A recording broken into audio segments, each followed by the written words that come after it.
Bernard Jolibert, bonjour. Bonjour.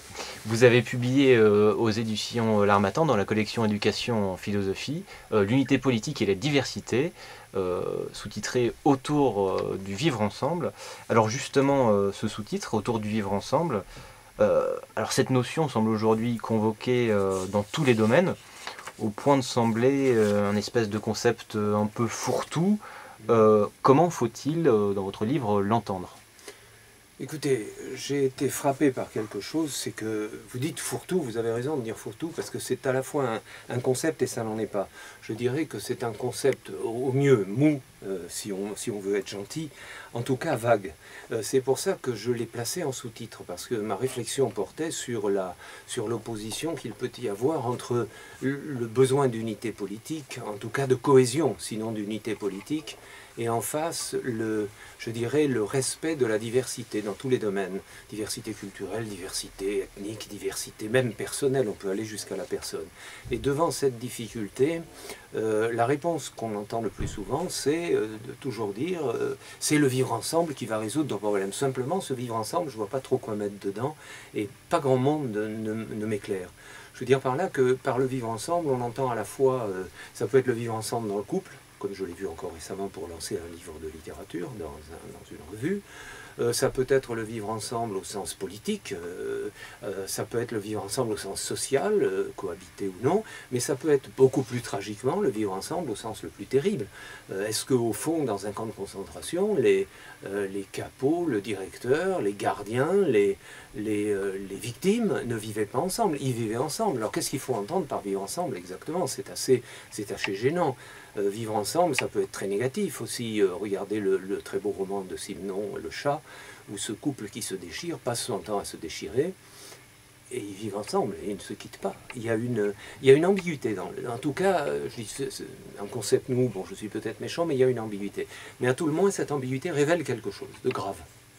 C'est la difficulté qu'il y a aujourd'hui, ou la difficulté, le problème qui se pose à cause de la diversité ou en raison d'une diversité accentuée. Si on nous demande de vivre ensemble, c'est bien qu'on a du mal à vivre ensemble en ce moment quand même.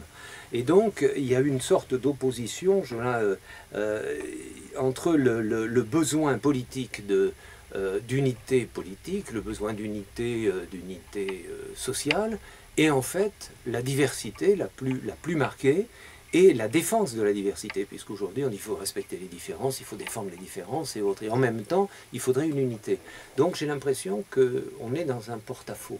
À tout le moins, même en dépit de sa difficulté, de son indécision, le concept de vivre ensemble, c'est pour ça que je l'ai placé en sous-titre en fait, nous éclaire au-delà de son indécision, sur un vrai problème qui est un problème, je dirais, à la fois politique, social, moral, et peut-être même philosophique, on le verra.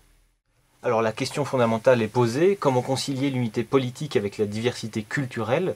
Jusqu'où, selon vous, la différence peut-elle aller sans nuire à la cohésion qui reste une exigence politique fondamentale? Oui, mais, oui, vous reprenez le fond de la question.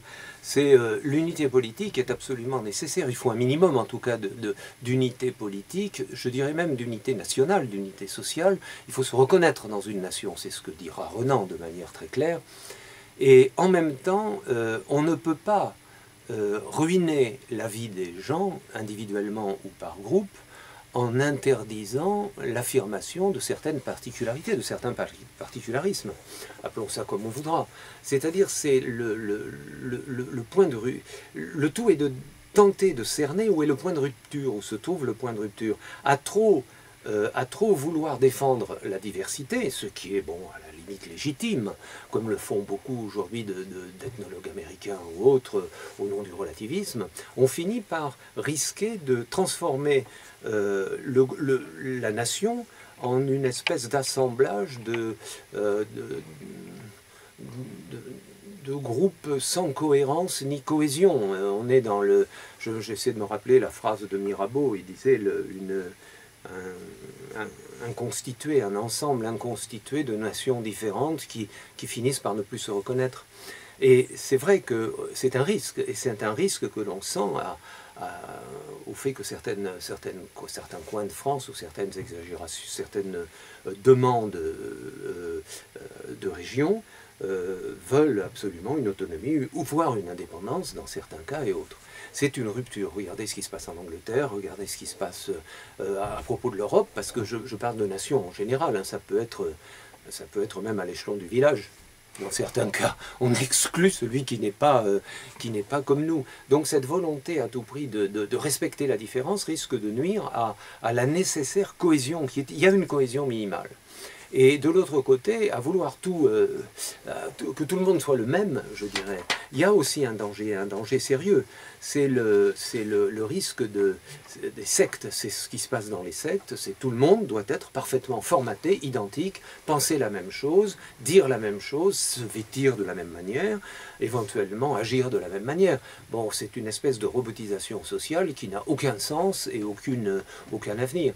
Donc on est dans une... Alors le tout, si j'avais une solution, croyez bien, vous me posez la question en disant jusqu'où on peut aller, j'ai envie de vous répondre, si je le savais, j'écrirais tout de suite au Premier ministre pour lui dire voilà la solution. Non, je n'ai pas cette solution, mais ce qui m'a semblé intéressant en tant que professeur de philosophie ou ex-professeur de philosophie, c'était de réfléchir à toutes ces notions qui sont convoquées pour nous parler de cette balance entre trop et trop peu. Par exemple, la notion de multiculturalisme, de pluriculturalisme.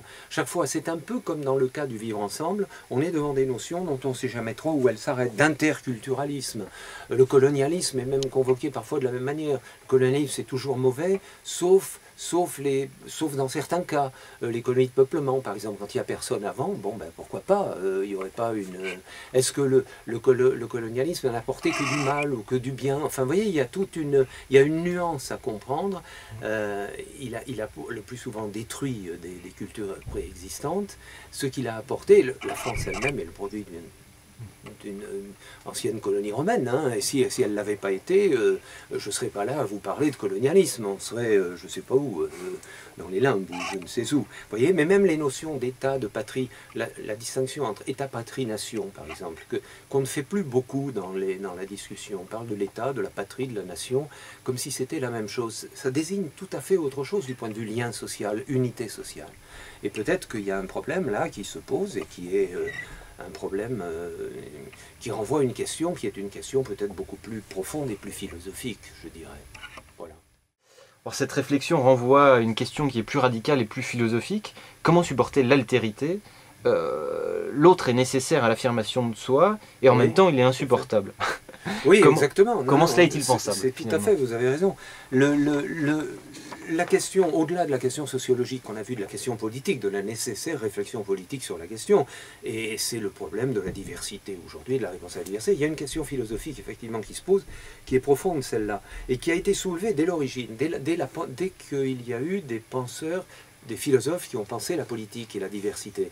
Je pense à Platon, je pense à Aristote, par exemple, ou à Lucrèce, par exemple. Ils se sont posés cette question-là. La question est profonde. C'est de dire, l'homme est profondément un animal politique, voilà la formule d'Aristote. Lucrèce nous rappelle que s'il n'y avait pas de lien social entre les hommes, un minimum de lien social qui s'appelle la famille, c'est le premier lien social peut-être, eh bien, nous n'aurions pas survécu. Xénophon dit la même chose dans l'économique, le traité de l'économique. Donc dès le début, on a vu que le lien social était absolument nécessaire à la survie de l'homme, et même à sa constitution comme personne. Mais la difficulté est que, néanmoins, les hommes semblent avoir beaucoup de mal individuellement à se supporter, ou par groupe à se supporter et à s'entendre. Donc on est dans une situation soulignée dès l'origine par les philosophes, je dirais, d'une espèce de, plus que d'une ambiguïté, je dirais une contradiction entre le fait d'avoir besoin des autres, de nécessairement en passer par les autres, ne serait-ce que pour être soi, je ne suis reconnu comme individu, comme Bernard Jolivert, comme n'importe quoi d'autre, que parce qu'on m'a nommé comme ça, donc je suis passé par le social. Et en même temps, ce social m'apparaît comme une pesanteur insupportable, c'est-à-dire les autres sont là, qui me gênent dans tout ce que je fais, sont toujours en travers de ma route pour me dire ce que je dois faire, dès l'éducation, dès l'enfance et jusqu'à la fin de mes jours. Je crois qu'il y a là-dessus ils sont différents de ce que je crois être ou de ce que je veux être. Et c'est cette gestion. Certains philosophes même sont assez intéressantes dans leur définition. Par exemple, dans ses écrits sur l'histoire, Kant parle d'insociable sociabilité. C'est un concept tout à fait, toujours un concept bizarroïde. Insociable sociabilité, c'est-à-dire je suis sociable, il y a la sociabilité en moi, mais c'est une sociabilité insociable. C'est-à-dire je ne serai jamais jusqu'au bout de ce que on pourrait en attendre. Quelqu'un comme, c'est plus imagé, c'est Schopenhauer dit, je crois, la sociabilité, l'homme a une caractéristique par rapport aux animaux, c'est la sociabilité du hérisson. C'est-à-dire quand ils sont éloignés, il faut qu'ils se rapprochent, et quand ils sont proches, ils ont les pics qui se pointent, donc il faut qu'ils se séparent. Donc il y a une espèce de sociabilité paradoxale qui les pousse à tous ces phénomènes-là. Donc je crois que c'est la fin de l'ouvrage, c'est là-dessus que je pense conclure sur le livre, essayer de réfléchir à des notions comme qui sont les barbares, par exemple. Les barbares, c'est les autres, mais est-ce que la barbarie n'est pas fondamentalement en moi? Il y a un chapitre entier sur ça. Je traite les autres de barbares, c'est les autres, c'est les ennemis, c'est ceux qui ne sont pas bien, mais je suis moi-même mon propre barbare. Il y a une réflexion aussi, c'est un des derniers chapitres sur les notions de solidarité et de fraternité, parce que c'est peut-être les seuls outils que l'on ait qui sont des outils moraux et non pas des outils politiques, mais qu'on peut défendre et qu'il faut défendre, c'est les notions de solidarité et de fraternité, qui ne nous disent pas la même chose. La fraternité, nous sommes frères, c'est plutôt une notion d'origine religieuse. Mais nous sommes tous frères, comme dans l'Antiquité, c'est les stoïciens. Nous sommes tous enfants de Zeus, donc on doit être frères. Et le christianisme a pris la suite. La solidarité est beaucoup plus... on est solidaire, ça veut dire qu'on on est complémentaires, on se soutient les uns les autres. Il n'y a pas de sang, il n'y a pas de fraternité de sang, il y a simplement une utilité à s'épauler les uns des autres.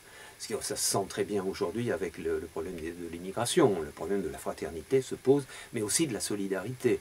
Ce n'est pas du tout le même niveau. Vous voyez, donc je crois que le livre se termine là-dessus, c'est sur des réflexions sur ces questions morales, je dirais, métaphysiques ou morales, qui celles-là tentent peut-être de résoudre la difficulté qui est celle du vivre ensemble.